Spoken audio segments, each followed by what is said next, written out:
Fatal Frame Maiden of the Black Water is a horror game released back in 2015 on the Wii U. I finally sat down and checked it out after all these years. Let's take a look and see if it holds up after the Wii U's death, or was it a title best left forgotten? The game's visuals tend to be decent but nothing amazing. Even as a late generation title on the Wii U, the game rarely impresses with its visuals. The character models are good and show some nice detail, but overall flat textures and surfaces that appear in the game world are something that stands out. There are some neat effects, however. Some of the visual effects in the cutscenes look nice, and there is an interesting mechanic of being wet. As the character walks through rain or falls in water, they become soaked. This shows visually on the character's clothes. It's pretty neat, but actually is very gimmicky too. It really shows its nature of being made by the DOA company after all. Audio-wise, the game definitely impresses here. The somber tone of the game is accented by its voice acting and ambient sounds. The characters are all voiced well and they convey a sense of dread in the title. The sounds of the game world also help immerse players in what's happening. It really helps sell a creepy atmosphere.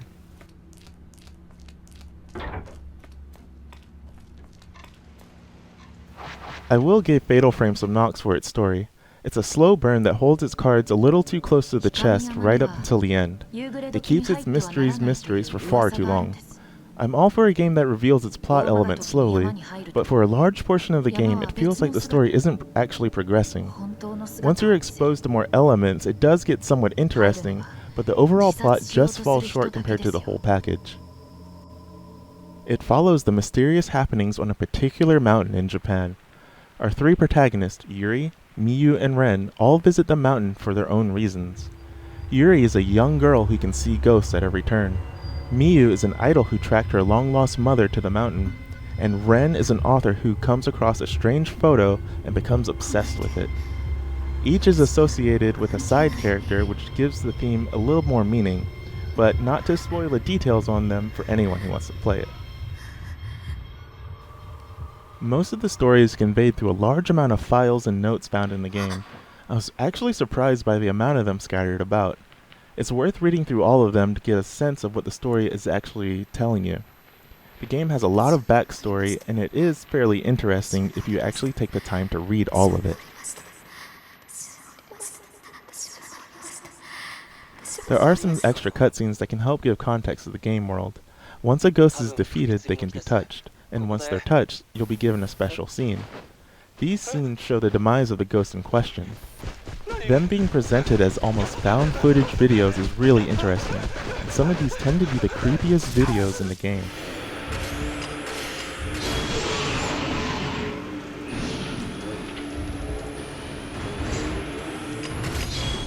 The meat of Fatal Frame is in its gameplay. Like the rest of the franchise, the core game mechanic is exploring the area and solving some light puzzles, while fighting off ghosts with your camera.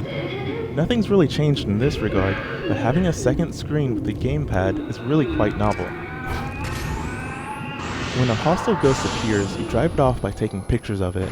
By moving and tilting the gamepad to get certain angles, you do more damage or activate special effects while fighting.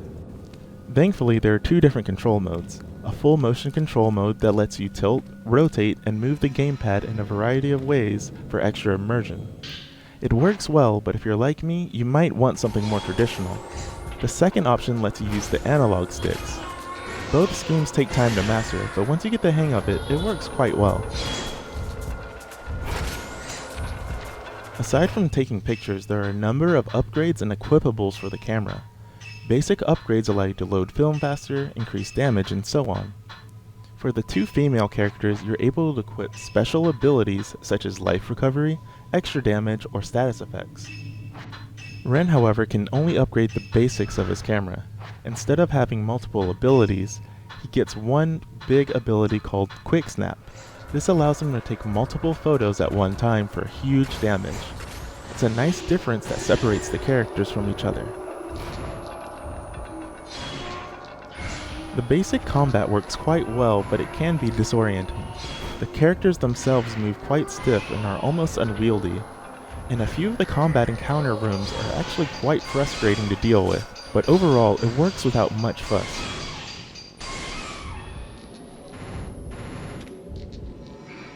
Other than combat, there are a few other things to talk about. When picking up items or opening up doors, there's a slow animation that plays each time. Your character slowly reaches for the door handle or item to help sell the spooky atmosphere.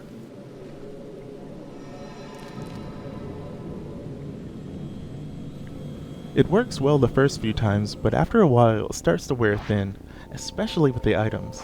Sometimes when picking up items, a ghostly arm will reach out and grab your character for damage. It's a neat little spook in the early chapters, but it gets annoying by the end. That said, it's not every item that you pick up that it happens in, as it is quite random. But the slow reach to grab items each time does lose its charm. There are some extra things like revealing hidden items which involve rotating the camera or taking pictures of ghosts that aren't hostile and tracing items to find the right path. It all works quite well together and helps sell the atmosphere of the game.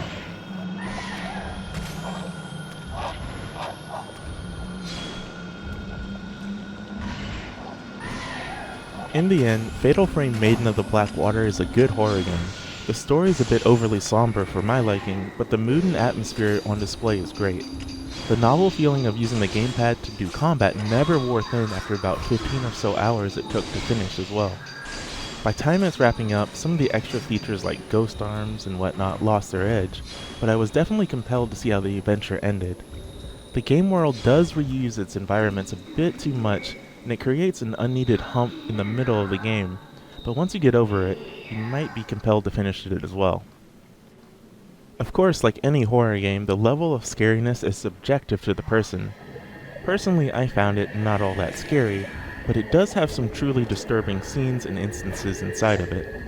I should note that the game supports multiple endings, unlockable costumes, and even an extra story segment starring Ayane from Dead or Alive. It's a neat little package that can be worth your time if you're a fan of the franchise, or horror games in general. I was really happy I took the time to check this game out. The gamepad combat and horror setting were a fun little end to the Halloween season this year. If you have a Wii U lying around, or you're hopeful for a Switch port in the future, it's worth taking a look at. It's not the best game in the franchise, but I highly recommend it as it's a unique experience. As always, thanks for watching, and leave a like and a follow if you enjoyed the video. Of course, leave a comment and tell a friend. It really helps spread the word about my channel. Thank you very much.